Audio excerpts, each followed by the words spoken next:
자, 오늘은 주님의 비유의 말씀을 가지고 함께 은혜를 나누고 또 결단하는 시간을 좀 가졌으면 좋겠습니다.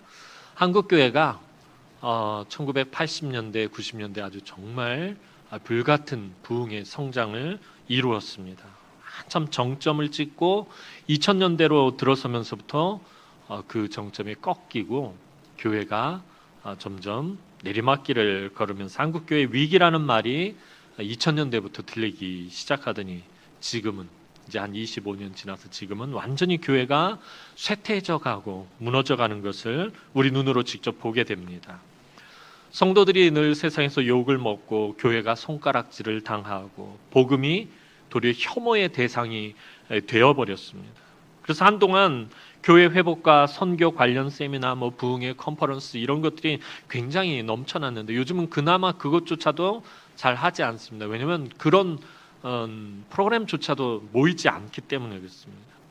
선교의 열정과 교회의 회복과 성장을 도모하는 일들이지만 세상은 점점 더 하나님 나라와 멀어져 가고 또 교회와 멀어지고 교회와 성도들은 더욱더 허약해지고 무기력해지고 타락해 가고 있는 것이 현실입니다. 기라성 같은 목사님들의 정말 주옥 같은 말씀들이 각 방송과 인터넷을 통해 홍수처럼 넘쳐나고 있는데 정말 유튜브라든지 여러 기독교 방송들 보면 정말 말씀 너무 어쩜 저렇게 기가 막히게 말씀을 전할까 하는 목사님들의 그런 방송들이 정말 홍수처럼 넘쳐나고 있는데 점점 더 현실은 어두워져 가고 있더라는 것입니다. 하나님의 말씀은 살아있고 역사하는 능력이 있다라고 분명히 했는데 도대체 왜 이런 현상들이 이 땅 가운데 나타나고 있는 것입니까? 결론부터 말씀드리면 오늘 예수님의 비유를 통해 우리는 포도원에 가서 일하라고 명령하시는 아버지 앞에서 예라고 대답하지만 돌아서서는 아무것도 하지 않는 마다들의 모습이 한국 교회의 모습이며 곧 우리들의 모습이라는 것을 깨달아야 합니다. 본문의 비유는 믿지 않는 사람들이나 죄인들에게 하신 말씀이 아닙니다. 유대의 종교 지도자들, 유대의 모든 유대인들의 그 신앙을 이끌어가고 있는 종교 지도자들에게 하신 책망의 말씀입니다. 축복의 말씀이 넘쳐나고 있는 이 시대에 가슴 시린 회개를 요청하는 주님의 말씀이 성도들의 마음을 거북하게 하겠지만 십자가의 고난 없이 부활의 영광이 없고 죄를 뒤집어 쓰고 마음을 찢는 회개 없이 구원의 화관을 머리에 쓸 수는 없다라는 것을 우리가 분명하게 기억해야 합니다.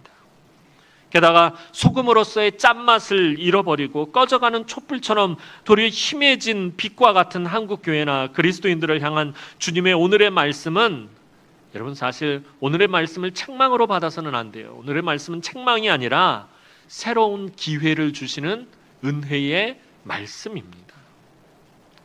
사도행전에 나오는 초대교회의 모습, 한때 우리나라에 초대교회로 돌아가자 이런 모토가 한참 유행했었고요. 초대교회에 대한 연구, 이런 학술에 이런 것들이 굉장히 많았고요. 또 지금도 굉장히 초대교회 그런 것들을 롤모델로 삼아서 교회를 이렇게 이루어가는 교회들이 많습니다. 그렇다고 해서 초대교회가 완벽한 교회냐? 그렇지 않아요. 오순절날 성령 강림 사건으로 인해서 시작된 예루살렘 첫 번째 초대교회였던 예루살렘 교회도 문제가 굉장히 많았던 교회였습니다. 실수와 갈등이 굉장히 많았고요. 안에도 서로 다투고 늘 싸우고 문제가 넘쳐났어요. 하지만 생명력이 넘치고 굉장히 열정적인 공동체였다라는 것입니다. 그러니까 초대교회가 문제가 없어서 우리가 그 초대교회를 닮자라는 것이 아니라 초대교회를 왜 닮으려고 하느냐면 왜 초대교회를 우리가 따라가려고 하냐면 초대교회는 문제 해결의 능력이 있었기 때문에 그렇다는 거예요. 문제가 없었기 때문에 따라가자는 것이 아니라 완벽했기 때문이 아니라 문제 해결의 능력이 있었다라는 것입니다. 초대교회 예루살렘 교회의 첫 번째 생겼던 문제가 뭐예요? 히브리파 과부들과 헬라파 과부들 사이에 문제가 생긴 거예요. 교회가 구제를 하는데 그만 헬라파 과부들이 빠지게 되어버렸어요. 이로 인해서 이 헬라파 과부들이 문제를 제기한 거예요. 교회 안에서. 그래서 교회가 난리가 났습니다. 사도들이 모이고 이 문제를 해결하기 위해서 하나님 앞에 기도하고 사도들이 대책을 내놓습니다. 그런데 이 내놓은 대책이 사실은 굉장히 어떻게 보면 세상적으로 봤을 때 합리적이지 못하고 뭔가 굉장히 문제가 있는 그런 대책이었습니다. 뭐냐면 지혜롭고 성령이 충만한 7 집사를 뽑아서 교회 모든 일들을 그들에게 맡기는 거, 그들을 통해서 이 모든 일들을 해나가도록 하는 거였는데, 자, 히브리파와 헬라파 사이에 문제가 생겼다면 7 집사를 뽑는다면 대체적으로 숫자를 어느 정도 맞춰줘야 되잖아요. 헬라파에 문제가 있었으니까 뭐 헬라파 사람들 한 4명, 히브리파 사람 한 3명에서 4대3 정도로 맞춰서 이런 정치적, 요즘으로 치자면 정치적인 합의를 하고 그래서 이제 문제를 했을 텐데, 사도들이 내놓은 제안은 이 7명이 전부 다 헬라파 사람들이었다라는 거예요. 히브리파 사람들 입장에서 보면 왜 우리 사람들 한 사람도 없는 거냐라고 문제를 제기하겠지만, 그 내놓은 그 해결책에 대해서 온 교회가 순종했다라는 것입니다. 이게 초대교회의 문제 해결의 능력이었다는 거예요. 문제를 지적하고 문제와 문제 사이에 갈등이 있었지만 그것에 대해서 하나님 앞에 기도하고 내놓은 것에 대해서는 순종하며 그것을 따라갔다라는 것입니다. 그때 교회의 문제가 해결되어지고 교회가 더욱더 부흥하고 성장하게 됐다라는 거예요. 그러니까 이 교회가 성장하고 부흥하는 데 문제 해결의 능력이 있느냐 없느냐인데, 교회의 문제 해결의 능력은 뭐냐면 결국 하나님의 말씀에 순종하느냐라는 것입니다. 이런 열정과 이 순종에 대한 열정과 믿음의 생명력은 결국에는 로마의 핍박을 이겨내고 오히려 로마와 전 유럽을 복음화하는 놀라운 역사를 이루어내는 밑거름이 되었다라는 것입니다. 그래서 오늘날 교회가 무너져가는 이유는 복음의 능력이 없어서가 아니라, 예수 그리스도의 복음의 능력이 없어서가 아니라 복음을 전하는 그리스도인들에게서 찾아야 한다라는 것입니다. 왜 말씀의 능력이 나타나지 않는 것이냐? 왜 교회의 능력이 나타나지 않는 것이냐? 이게 문제가 아니라 이 복음을 전하는 그리스도인들에게서 찾아야 한다라는 거예요. 우리 모든 그리스도인들은 다 하나님의 포도원에 가서 일하라는 명령을 받은 하나님 나라의 자녀들, 일꾼들입니다. 하나님은 지금도 하나님 나라를 위해서 적극적으로 헌신하는 자들을 통해서 이 땅의 역사 속에서 하나님의 나라를 확장해 가기를 원하십니다. 그런데 우리는 하나님 나라의 일꾼으로서 이 땅에서 과연 합당하게 살아가고 있느냐? 오늘 주님의 비유는 우리에게 지금 그것을 물어보고 대답하게 하시려고 하시는 것입니다. 이제 예수님께서 많은 사람들의 환호와 종려나무 가지를 흔들며 외치는 호산나 소리 속에서 예루살렘에 입성하십니다. 근데 오늘 비유는 예수님이 어느 시점에 하셨냐면 이제 십자가의 길을 걸으시기 전에 마지막으로 예루살렘에 입성하신 후에 하신 말씀이에요. 그러니까 오늘 비유의 말씀은요, 사실 예수님이 아주 비장한 각오로 지금 이 비유를 전하고 계신다는 거예요.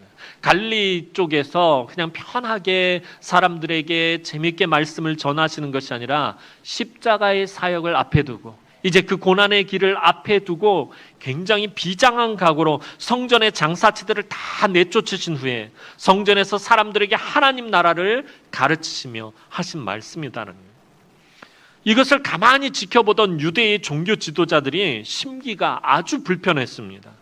자신들이야말로 유대인들을 지도하는 신앙의 주류라고 자부해 왔는데, 이 갈릴리 총구석에서 올라온 비주류가 성전의 비리를 폭로하고 하나님 나라를 가르치고 많은 무리를 몰고 다니는 것이 이 여간 불편한 것이 아니었습니다. 눈에 가시 같았어요. 예수님이. 보다 못한 대제사장들과 장로들이 예수님께 네가 도대체 무슨 권위로 이것을 가르치며 누가 이 권세를 주었느냐라고 예수님에게 따져 묻습니다. 그러자 예수님은 그에 대한 대답 대신 3가지 비유를 들어서 유대 종교자들의 위선을 폭로하십니다. 그 비유는 마태복음 21장 28절에서 31절의 포도원 주인의 2 아들의 비유, 오늘 본문이고요. 그 다음 마태복음 21장 33절에서 41절의 악한 포도원 농부의 비유, 2번째고요. 그리고 마태복음 22장 2절에서 14절에 왕의 혼인잔치를 거절한 사람들에 대한 비유, 이 3가지를 들어서 예수님이 답을 하십니다. 근데 오늘 본문이 바로 그 첫 번째 비유입니다.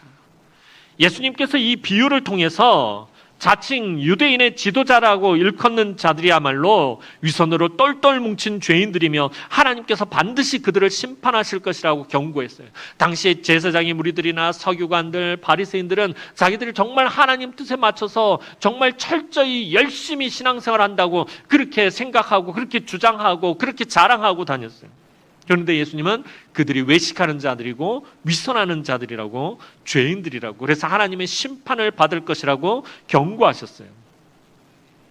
여러분, 오늘 예수님의 비유는 아까 말씀을 읽어봐서 아시겠지만 아주 어린 아이도 알아들을 수 있는 쉽고 아주 간단한 이야기입니다. 그런데 앞서서 말씀드린 것처럼 사실 주님은 지금 십자가를 앞에 두고 아주 비장한 각오로 묻고 계신 것입니다. 즉 반드시 이 질문에 대답을 해야만 한다라는 것입니다. 오늘 대제사장들과 그 바리새인 무리들에게 예수님이 직접 대답하게 만드신 거예요. 예전에는 질문을 던졌을 때 대제사장의 무리들이 예수님의 질문에 회피하고 대답을 안 했는데 오늘은 아주 쉬운 비유를 통해서 대답을 꼭 하게 만들었다라는 거예요. 이 말은 다시 말해서 오늘 저와 여러분들도 예수님의 질문에 반드시 대답을 해야만 한다는 거예요. 오늘 여러분들 이 예배 시간에 예수님이 던지는 질문에 반드시 대답을 해야 한다는 것입니다. 자, 어떤 포도원 주인에게 두 아들이 있었습니다. 어느 날 아버지가 두 아들에게 포도원 일을 맡깁니다. 아버지의 명령을 듣고 맏아들은 간다라고 대답만 해놓고 가지 않습니다. 그리고 둘째 아들은 아버지의 말을 듣고 처음에는 싫다고 했지만 나중에 뉘우치고 포도원에 가서 열심히 일했습니다. 너무 쉬운 얘기죠? 아주 간단한 얘기입니다. 이건 7살짜리 아이가 들어도 알아들을 수 있는 이야기입니다. 자, 이런 비유를 말씀하신 예수님께서 이제 질문을 하십니다. 31절 상반절 말씀 한번 보도록 하겠습니다. 31절 상반절 예수님 질문입니다. 시작. 자, 예수님의 질문. 너무 어려운 질문인가요? 이해 못할 질문 아니죠? 혹시 이해 못하신 분 있으면 손 다 이해하신 줄로 알겠습니다. 자, 아버지가 포도원에 가서 일을 해라 했을 때 맏아들은 대답은 하고 가지 않았고 둘째 아들은 가기 싫다 말해놓고 가서 일했다. 자, 그 둘 중에 누가 아버지의 뜻대로 하였느냐? 이 질문에 대답을 못할 수가 없잖아요. 대제사장의 무리나 서기관들한테 질문을 했는데 대답 못하면 바보라는 소리밖에 들을 수밖에 없는 거잖아요. 너무나 쉬운 질문입니다. 질문한 사람이 오히려 우습게 보일 정도로 아주 쉬운 답이다라는 것입니다. 오늘 포도원에 가서 일하라 라는 아버지의 명령을 들은 두 아들은요, 속으로는 무슨 생각을 하고 있었는지 모르겠지만 결과적으로 보면 이 두 아들 다 아버지의 말씀에 순종할 생각이 있었다 없었다? 없었어요. 사실은 겉으로 표현은 달랐지만 두 아들 다 아버지의 이 명령에 순종할 생각이 전혀 없었습니다. 그런데 이 표현 방식이 달랐던 거죠. 맏아들은 가겠나이다 라고 대답했고 둘째 아들은 실소이다 라고 대답했어요. 아버지 입장에서 보면 맏아들이 순종하는 것처럼 보입니다. 오늘 포도원에 가서 일해라 라는 말에 라고 대답했으니까 아버지 입장에서 보면 맏아들이 순종하는 것처럼 보입니다. 그러나 문제는 그 다음이었습니다. 29절 말씀 보도록 하겠습니다. 오늘 본문 29절 말씀입니다. 시작. 대답하여 이르되 아버지 가겠나이다 하더니 가지 아니하고. 자, 가겠나이다 하고 그 다음에 뭐죠? 가지 아니하고. 속으로 딴 생각을 하고 있던 맏아들은 일단 아버지의 시야에서 벗어나자, 아버지가 보이지 않는 곳에 들어가자 아까 대답했던 것과는 달리 아예 포도원 근처에는 가지도 않았다라는 것입니다. 한편 포도원에 가서 일하라는 아버지의 명령에 싫다고 아주 단호박처럼 대답한 작은 아들은 아버지께 불순종한 자신의 행동을 뉘우치고 포도원에 가서 열심히 일했습니다. 30절 말씀 보도록 하겠습니다. 오늘 본문 30절 말씀입니다. 시작. 둘째 아들에게 가서 또 그와 같이 말하니 대답하여 이르되 실소이다 하였다가 그 후에 뉘우치고 갔으니.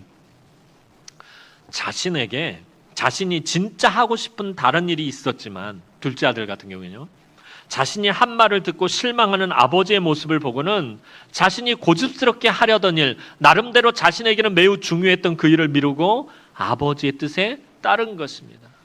맏아들은 딱히 할 일이 없었어요. 그래서 예라고 대답을 한 거예요. 네, 오늘 포도원에 가서 일해라. 그랬는데 오늘 뭐 할 일도 없는데, 그러니까 일단은 예라고 대답을 했는데 아버지가 시야에서 사라지니까 가기가 싫은 거예요. 그래서 가지 않았고, 둘째 아들은 사실 계획이 있었던 거예요. 오늘 자기가 뭔가를 해야 할 일, 자기 나름대로 뭔가 중요한 계획을 세워놨는데 아버지가 포도원 가서 일하라니까 아버지 안 돼요. 싫어요. 오늘 전 할 일이 따로 있어요. 라고 했다가 아버지 말을 불순종한 게 마음에 걸려서 가서 일을 했다라는 것입니다. 사실 자신이 고집스럽게 하려던 일, 나름대로 자신에게 매우 중요했던 그 일을 나중에는 미루고 아버지의 뜻에 순종한 것입니다. 두 아들 모두 아버지에게 사실 크게 잘못한 것이 있습니다. 맏아들이 예라고 대답했다고 잘못한 게 없는 게 아니에요. 두 아들 다 아버지에게 큰 잘못을 범했습니다. 맏아들은 결국 아버지를 속였고요. 둘째 아들은 아버지에게 무례를 범했습니다. 맏아들은 겉으로 보기에 예의가 바르고 잘하는 것 같지만 정직하지 않은 자였고요. 둘째 아들은 솔직했지만 경우가 없는 무례한 사람이었습니다. 그러나 결국 아버지의 뜻대로 행한 사람은 둘째 아들이었다라는 거예요. 비유를 말씀하신 예수님께서 31절 하반절에서 이렇게 말씀하십니다. 31절 하반절 말씀 보도록 하겠습니다. 시작. 내가 진실로 너희에게 이르노니 세리들과 창녀들이 너희보다 먼저 하나님의 나라에 들어가리라. 이 말씀으로 유대의 종교 지도자들의 위선을 드러내십니다. 대제사장들과 바리새인, 서기관 등 유대의 종교 지도자들은 성전 안에서는 마치 자신들이 하나님의 뜻을 잘 지키는 사람처럼, 그리고 늘 하나님의 뜻을 따르겠노라고 맹세하면서도 성전 밖으로 나아가서는 그 맹세를 전혀 지키지 않는 위선을 일삼았다라는 것입니다. 예수님은 그런 그들의 모습이, 그들이 그토록 천대하고 정죄하고 사람 취급도 하지 않는 세리와 창녀보다 천국에 들어갈 가능성이 없다라고 말씀하신 것이에요. 이 세리와 창녀들이요, 사실은 둘째 아들이 상징하고 있는 모습입니다. 이 뒤에 보면은 예수님께서 지적하시는 게 세례 요한의 의의 도를 너희가 믿지 않았다라고 말하고 있어요. 세례 요한이 와서 선포한 것이 뭐예요? 세례 요한이 와서 예수님은 오시는 길을 평탄케 하면서 선포한 것은 회개하라, 천국이 가까웠느니라. 이미 도끼가 뿌리에 놓인 것을 너희가 알지 못하느냐. 너희가 회개에 합당한 열매를 맺지 않으면 그 도끼가 너희를 찍어서 아궁이에 살라버리리라. 이게 세례 요한의 메시지예요. 그러니까 세례 요한의 메시지를 한마디로 하면 너희의 삶을 돌아보고 그 삶에 합당한 회개의 열매를 맺으면 너희가 천국이 가까웠다, 천국에 들어갈 수 있다라는 것입니다. 회개에 합당한 열매, 자신의 삶을 돌아보고 자신의 삶에 하나님 앞에서 잘못된 것이 있으면 뉘우치고 그 하나님의 말씀에 순종하는 길로 나아가는 것, 이게 바로 세례 요한의 의의 도라는 거예요. 예수님이 전하신 것과 별반 다를 것이 없는 것입니다. 이 당시의 세리와 창녀들은 자기들이 죄인인 줄 알았어요.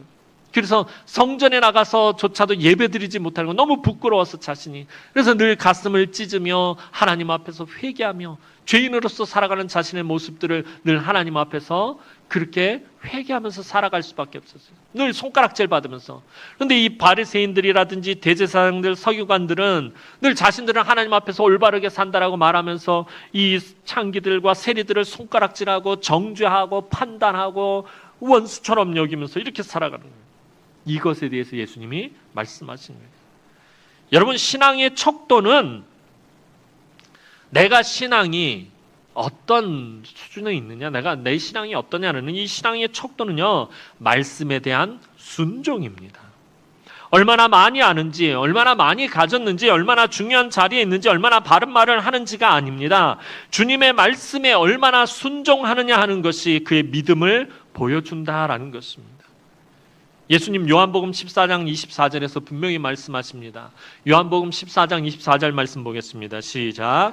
나를 사랑하지 아니하는 자는 내 말을 지키지 아니하나니 너희가 듣는 말은 내 말이 아니요 나를 보내신 아버지의 말씀이니라.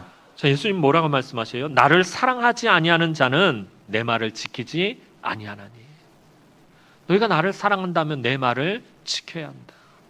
너희가 나를 사랑한다라고 말한다면 내 말에 순종해야 한다는 거예요. 그런데 내 말은 내가 하는 말이 아니라 나를 보내신 하나님 아버지의 말이다라고 말씀하셨다는 거예요. 사무엘을 통해서 하나님께서는 사무엘상 2장 30절에서 이렇게 말씀하십니다. 사무엘상 2장 30절 말씀입니다. 시작. 나를 존중히 여기는 자를 내가 존중히 여기고 나를 멸시하는 자를 내가 경멸히 여기리라. 우리가 하나님을 존중히 여기면 하나님은 매사에 우리를 존중히 여겨주신다라고 하나님 말씀하셔요. 아니 도대체 저와 여러분들이 뭐라고, 우리가 하나님 조금만 존중히 여기면 하나님이 우리를 존중해 주시겠다는 거예요. 하나님을 존중히 여기는 것이 무엇입니까? 하나님을 존중히 여기는 것은 다른 것이 아니라 바로 순종입니다. 하나님의 말씀에 순종하는 것이 하나님을 존중히 여기는 것입니다. 하나님의 말씀에 순종이라는 말이 어디서 파생했다 그랬죠? 잘 듣는다라는 말에서 파생했단 말이에요. 자녀들이 부모의 말을 잘 들어주는 것이 부모를 존중하는 거예요. 부모를 귀하게 여기는 거예요. 부모의 말을 귀등으로 듣지 않아요. 그럼 부모를 존중히 여기는 것이 아니에요. 부모를 귀하게 여기는 것이 아니에요. 하나님의 말씀을 귀하게 듣고 하나님의 말씀을 귀 기울여 듣는 것, 그게 하나님을 존중히 여기는 것이, 그게 순종한다라는 거예요. 그래서 사무엘이 강조하는 게 뭐예요? 순종이 무엇보다 낫다? 제사보다 낫다는 거예요. 여러분, 구약 성경에서 제사는요, 그 무엇과도 비교할 수 없고요, 바꿀 수 없는 절대적인 개념이에요. 그런데 사무엘 선지자는 순종이 제사보다 낫다라고 말합니다. 하나님의 말씀을 귀 기울여 듣는, 하나님의 말씀에 순종하는 것이 하나님 앞에 나와 제물을 드리고 예배하는 것보다 더 낫다라고 하는 거예요. 그러니까 하나님 앞에 나와 예배하는 자의 마음에 대해서 이야기하는 거예요. 성경, 구약 성경은 계속해서 그런 이야기들을 많이 해요. 나는 제사를 원하지 아니하고 자비를 원하느니라 라고 하나님 말씀하신단 말이에요. 하나님 앞으로 나아가고 하나님과의 길을 열어주고 하나님과의 관계성을 만드는 정말 중요한 제사인데, 하나님은 제사보다 순종과 자비를 더 원하신다는 거예요. 그게 하나님을 존중히 여기는 것이다라는 거예요. 본문에서 아버지가 두 아들에게 일하라고 한 포도원은요, 오늘날로 치면 이 포도원은 교회를 의미합니다. 교회는 예수 그리스도께서 십자가에서 피 흘려 그 피값으로 사신 예수 그리스도의 몸과 같은 곳입니다. 그리스도의 몸된 교회를 통해서 그동안 하나님의 말씀이 선포되었고 복음이 전해졌고 하나님의 뜻이 이 땅 위에 이루어져 왔습니다. 물론 교회 밖에서도 하나님의 역사는 일어납니다. 그러나 하나님은 교회를 통해서 일하셨고 교회를 통해서 교회를 중심으로 열심을 내셨습니다. 교회를 통해 복음은 땅끝까지 전파되고 있기에 교회의 중요성은 그 어떤 이유로도 훼손될 수가 없습니다. 우리들도 교회를 통해서 복음을 받아들였고요. 지금도 교회를 통해서 신앙이 유지되고 교회를 통해서 우리의 믿음이 성장하고 있습니다. 그래서 교회를 통한 복음의 사역은 오늘 당장 가고 오늘 당장 해야만 하는 아주 중요하고도 긴급한 명령이다라는 거예요. 매주일마다 하나님이 들려주시는, 하나님이 선포하시는 말씀들, 여러분들이 매일같이 아침에 읽고 묵상하고 큐티하는 그 여러분들에게 선포되어지고 여러분들에게 들려주고 여러분들이 묵상하는 그 말씀은 그날 당장 오늘 내가 해야 할 아주 중요하고도 긴급한 하나님의 말씀이다라는 것입니다. 본문에서 아버지가 오늘 포도원에 가서 일하라라고 한 것은 바로 오늘 당장 해야 할 아주 중요하고 긴급한 일이 포도원에 있기 때문입니다. 그래서 오늘 아버지는 오늘이란 말을 써서 강조하고 있는 거예요.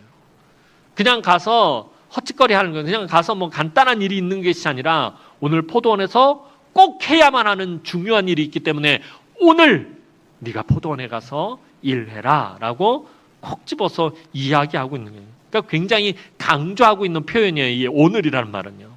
포도원 주인이 두 아들에게 오늘 가서 일하라고 명령했던 것처럼 하나님께서 교회를 통해 이루어 가시는 하나님 나라의 일은 바로 오늘 순종해야 할 일입니다. 여러분들이 아침에 말씀을 묵상하고 큐티하는데 하나님의 어떤 말씀을 여러분들에게 주셨어요. 그럼 그 말씀은 오늘 이 말씀 은혜의 말씀이고 참 좋구나 하고 넘어갈 문제가 아니라는 거예요. 오늘 내 삶 가운데 그 말씀을 철저히 적용하고 그 말씀대로 살아내야 한다는 것입니다. 그것을 하나님이 원하시고 주신 말씀인 것이에요.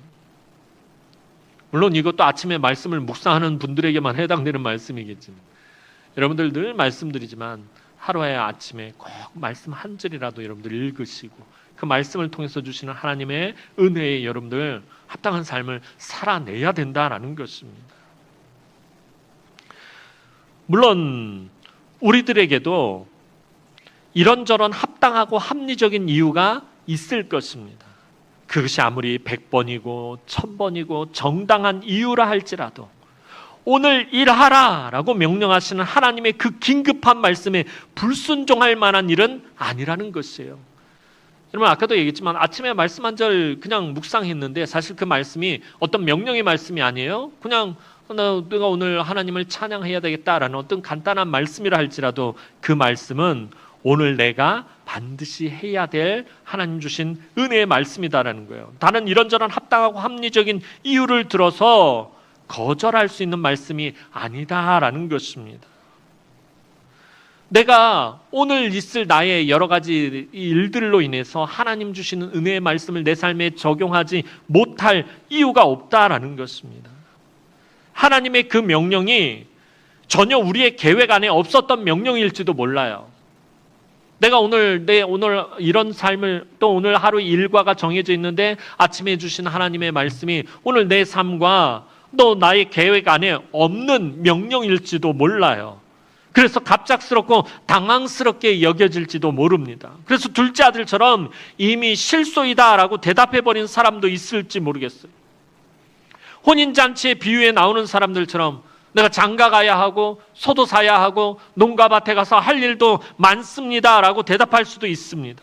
오늘은 도저히 하나님의 포도원에 갈 수 없다고 생각하는 것이 자연스럽고 오늘은 이 말씀에 내가 순종하면서 내 이 말씀을 오늘 내 삶에 적용하며 살기엔 좀 무리가 있다라고 그렇게 생각할 일인지도 모릅니다. 그러나 지금 내가 중요하다고 생각하는 일들이 과연 하나님께서 우리에게 명령하신 것보다 오늘 하나님께서 나에게 주신 그 말씀보다 더 중요한 것이라고 자신 있게 말할 수 있느냐라는 것입니다. 오늘은 그렇게 말할 수 있을지 몰라도요. 여러분 우리 인생 전체를 놓고 봤을 때 아침 안개와 같다는 우리 인생에서 우리는 삶의 우선순위를 어디에 두어야 할지 진지하게 생각해 봐야 한다는 거예요. 이번에 호도스 다니엘 청년들 이렇게 청년 수련회 준비하는 거 보니까 말씀으로 살아내야 한다라는 그 말이 저한테는 되게 가슴에 와닿았어요. 살아내야 한다라는 거예요. 여러분 반드시 그렇게 해야 된다는 거죠. 오늘 우리 삶의 우선순위를 어디에 두고 하나님의 말씀을 묵상하면서 오늘 하루 가운데 내가 이 말씀으로 살아내야 하는 거, 어떻게 해서든지 이 말씀으로 살아내야 한다는 거예요. 여러분 정말 진지하게 생각해 볼 문제들입니다. 내 삶의 우선순위는 과연 어디에 있는가? 내가 맨날 말로는 믿음의 주에 온전하게 하신 예수를 바라보는 삶을 살게 하옵소서 기도는 하면서도 늘 내 입은 그렇게 말하면서도 내 삶은 정말 예수를 바라보고 있는지, 내 삶의 우선순위들은 정말 하나님에게 두고 있는지, 이에 대해 주님은 분명히 마태복음 6장 33절에서 그 기준을 분명하게 제시하십니다. 마태복음 6장 33절 말씀 보도록 하겠습니다. 시작.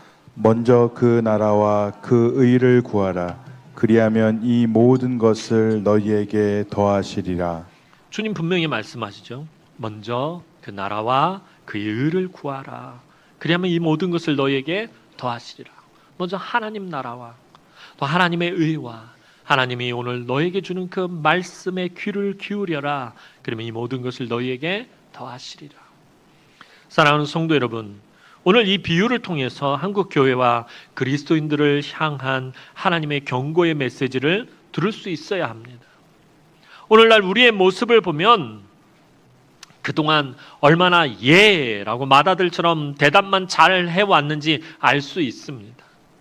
그냥 건성으로 대답하고 하나님의 뜻에는 순종하지 않고 자기 욕심만 채우고 서로 다투고 또 복음의 능력을 상실한 채 선한 영향력은 점점 더 잃어가면서 하나님을 향해 그저 예라고 대답만 열심히 하고 있는 것은 아닌지 모르겠어요. 목사인 저도 마찬가지고요. 말씀을 묵상하면서 이 말씀 참 기가 막히다라고 말해놓고 말씀 너무 좋다. 예 하나님 그렇습니다. 예 그렇습니다. 이 말씀이 진리입니다. 이렇게 말해놓고선 정작 삶 가운데서는 선한 영향력을 잃어버리고 복음의 능력을 상실한 채 살아가고 있지는 않은지. 목사인 저도 대답만 무성했지 순종의 열매는 아무것도 없었던 것 같습니다. 저나 여러분이나 교회 안에서는 신실한 성도이며 뜨거운 믿음을 가진 사람처럼 대답만 열심히 예라고 잘하지만 세상에만 나오면 아무런 영향력도 미치지 못하는 무능한 그리스도인이 오늘날 우리의 모습은 아닌지 솔직히 자기 자신을 바라보며 반성하고 회개해야 한다는 거예요. 둘째 아들의 모습입니다.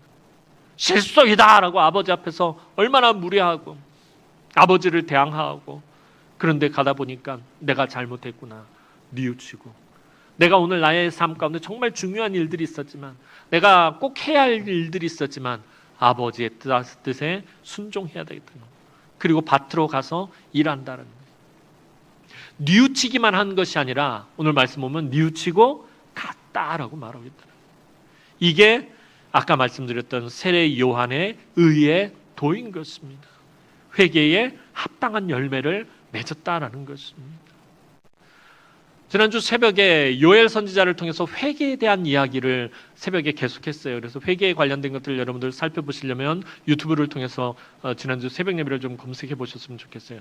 회개를 살펴보면서 제일 중요했던 것 중에 하나가 뭐냐면 결론을 지으면서 왜 회개가 저와 여러분들에게 중요하냐면은 회개한 자들에게 하나님은요 책망하시는 그 사람이 어떤 잘못을 했건 어떤 하나님 앞에 무례를 행했건 하나님을 대적했던지 간에 회개한 자들에 대해서 하나님은 어떤 모습으로 나타나냐면 자비로우시고 은혜로우시고 노하기를 더디하시는 하나님으로 인자를 베푸시더라는 거예요.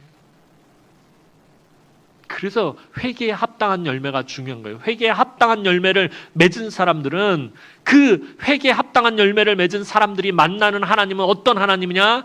은혜로우시고 자비로우시고 노하기를 더디하시며 인자와 긍휼을 천대에 거쳐서 베푸시는 하나님을 만나게 되더라는 거예요. 그 사람이 천국을 소유하게 된다는 거예요. 그 사람의 것이다라는 거예요. 천국은. 그래서 회개에 합당한 열매가 중요한 것이다라는 거예요. 여러분 저와 여러분들이 이 땅을 살아가면서 실수 안 하며 완벽하게 살아갑니까? 내가 예수를 구주로 영접하고 예수 믿는다라고 말하면서 지금까지 신앙생활을 하면서 목사인 저도 그러고 얼마나 많은 실수와 허물과 죄악과 악한 생각들을 해오면서 살아왔습니까?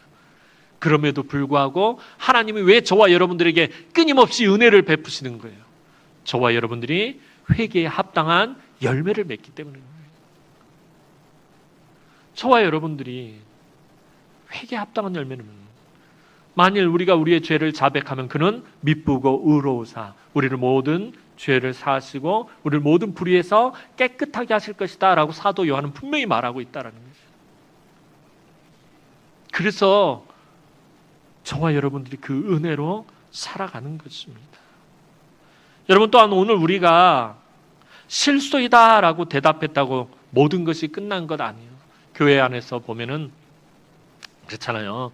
또 내가 또 여러 가지 실수를 할 때도 있고 또 실패할 때도 있고 또 어떤 때 내가 문제를 일으킬 때도 있어요. 우리 둘째 아들 처음 모습처럼 실수이다라고 대답했다고 그렇다고 해서 그게 끝난 게 아니에요. 여러분 둘째 아들을 통해서 주님이 지금 우리에게 주시는 말씀은 뭐예요? 기회가 있다라는 것입니다. 싫다고 대답했지만 뉘우치고 아버지의 포도원으로 간 둘째 아들이 하나님의 뜻에 합당한 아들이었기 때문입니다. 이것을 기억하고 아버지의 포도원으로 발걸음을 저와 여러분이 돌려야 한다라는 거예요.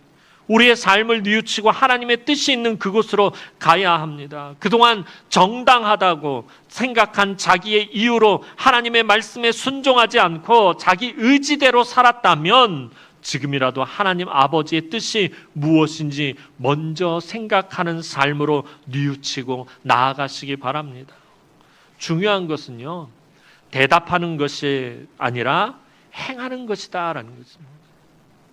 여러분, 성경은 하나님 나라는 말에 있지 않고 능력에 있다라고 말해요. 능력에 있다라는 말이 뭐예요?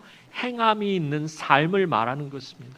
하나님의 말씀에 순종하고 행하는 것, 거기에 능력이 있습니다. 그러니까 하나님 나라는 우리의 말에 있는 것이 아니라 행함이 있는 그 삶에 있다라는 것입니다. 여러분, 하나님의 말씀을 읽으면서 아멘, 아멘, 또 묵상하면서 아멘, 또 여러 목사님들의 귀한 말씀을 들으면서 아멘 했다면 그 아멘에서만 멈춰 있으면 안 된다라는 것입니다. 그 아멘이 삶의 현장으로까지 확장되어야 합니다. 여러분, 뉘우치며 순종하는 자에게는 아직 은혜의 기회가 있습니다. 하나님이 주시는 이 기회를 놓치지 말고 믿음으로 순종하며 붙잡으시기 바랍니다. 여러분들, 말씀을 듣고 마음에 감동이 있을 때, 이 말씀 오늘 하나님 나에게 주시는 은혜의 말씀이구나 할 때가 있어요. 이따금씩 말씀을 듣고 마음에 감동이 있을 때 여러분들 미루지 말고 그 즉시 순종하시고 행함으로 옮기시기 바랍니다. 여러분, 그럴 때가 있어요. 내가 누구랑 싸워서 마음이 참 불편한데 그날 하나님의 말씀을 듣고 내가 가서 용서를 구해야 되겠다라는 하나님 은혜를 주셨어. 그러면은 즉시 순종하고 행해야 됩니다. 다음 주에 해야지. 그 다음 주에 해야지. 미루다 보면 못하게 됩니다. 또 내가 오늘 은혜를 받았어요. 마음의 감동을 받았어요. 그래서 내가 오늘 하나님 앞에 감사의 예물을 드려야지. 즉시 해야 된다는 거예요. 다음 주로 미루면 인색한 마음이 들어가기 시작합니다. 인간적인 마음들이 생각하고 계산하는 생각들이 들어간다는 거예요. 은혜를 받았을 때, 감격했을 때 하나님 주신 것들에 대해서는 여러분들 즉시로 미루지 말고 그 즉시 순종하는 사람이 복 있는 사람입니다. 그 사람이 은혜를 누리고 그 사람이 하나님 주시는 모든 것들을 차지한다라는 것입니다. 여러분, 그렇지 않으면 대답만 하고 가지 않는 마다들과 같은 삶을 끊임없이 살게 된다는 거예요. 하나님이 은혜 주실 때 내가 그 은혜에 순종하지 못하고 하나님이 나에게 주신 그 은혜에 대해서 내가 반응하지 못하면 그저 예 하고 대답하고 가지 않는 마다들과 같은 삶을 우리는 끊임없이 살게 되더라는 것입니다. 얼마나 무미건조한 신앙생활이 되어버리느냐는 거예요. 하나님은 늘 시간마다 여러분들에게 은혜 주시기를 원하시고 여러분들에게 많은 것들을 준비해 놓으셨는데 여러분들이 그것들을 다 차지할 수 있는데 그러지 못하는 이유가 무엇입니까? 즉시 순종하지 못하기 때문에. 때로는 하나님의 말씀이 여러분들의 귀에 거슬릴 수도 있을지 몰라요. 그래서 둘째 아들처럼 싫은데 귀를 닫아버릴 수 있어요. 그러나 집에 가는 도중에 마음에 둘째 아들처럼 뉘우치면서 내가 그 말씀을 다시 붙들어야 되겠다. 붙드는 그 사람이 하나님의 은혜를 차지하는 것입니다. 그 사람이 하나님의 능력을 받는 것입니다. 그 사람이 하나님의 뜻에 합당한 삶을 사는 것입니다. 천국은 침노하는 자의 것이라고 주님은 분명히 말씀하고 있어요.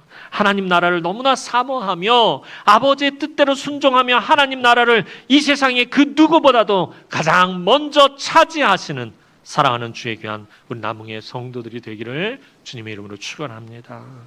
기도드리겠습니다. 사랑과 은혜가 많으신 아버지 하나님, 은혜와 사랑을 진심으로 감사를 드립니다. 하나님 말씀 앞에 늘 순종하는 우리의 삶이 되어지기를 소원합니다. 하나님, 우리가 하나님의 뜻이 무엇인지 늘 분별할 수 있도록 은총을 베풀어 주시고 말씀의 은혜를 누릴 때마다 그 말씀 앞에 겸손히 엎드리고 그 말씀을 붙들고 이 험한 세상에서 그 말씀대로 그 말씀을 적용하고 그 말씀으로 승리하는 우리 남흥의 모든 성도들이 되어질 수 있도록 은총을 베풀어 주옵소서. 무엇보다도 하나님, 우리 남흥의 권속들이 하나님의 말씀에 순종함으로 정말 하나님 주시는 능력으로 살아갈 수 있도록 도우시고 늘 하나님 예비하시고 준비하시고 작정하신 대로 주시는 모든 은혜와 복을 풍성하게 받아 누리게 하시고 또 하나님이 사용하시고자 하는 바로 그곳에서 하나님 능력 있게 쓰임받는 우리 남흥의 성도들이 되게 하여 주옵소서. 그래서 늘 우리 하나님을 기쁘시게 하고 우리 하나님의 마음을 시원케 해드리는 우리 남흥 성도들 또 우리 남은교회 되어질 수 있도록 하나님 축복하여 주시옵소서. 또 이번 여름 행사들 또 여름에 여러 가지 일들로 헌신하고 애쓰고 수고한 성도들 또 하나님 주말마다 주일마다 교회 곳곳에서 땀 흘려가며 이름도 없이 빛도 없이 헌신하는 자들을 하나님 긍휼히 여기시고 저들에게 하나님 하늘의 문을 여시고 하늘의 그 풍성하신 하나님 나라의 모든 은혜와 복을 하나님 쏟아부어 주시어서 하나님 나라를 위해서 정말 순종하고 애쓰고 수고하고 헌신한 자들이 결단코 이 생에서 그 상급을 놓치는 법이 없음을 증거하는 삶을 살아갈 수 있도록 모든 섬기고 헌신하는 자들 하나님의 말씀에 순종하며 애쓰는 자들을 축복하여 주시옵소서. 감사를 드렸고 예수님의 이름으로 축복하며 기도하옵나이다. 아멘.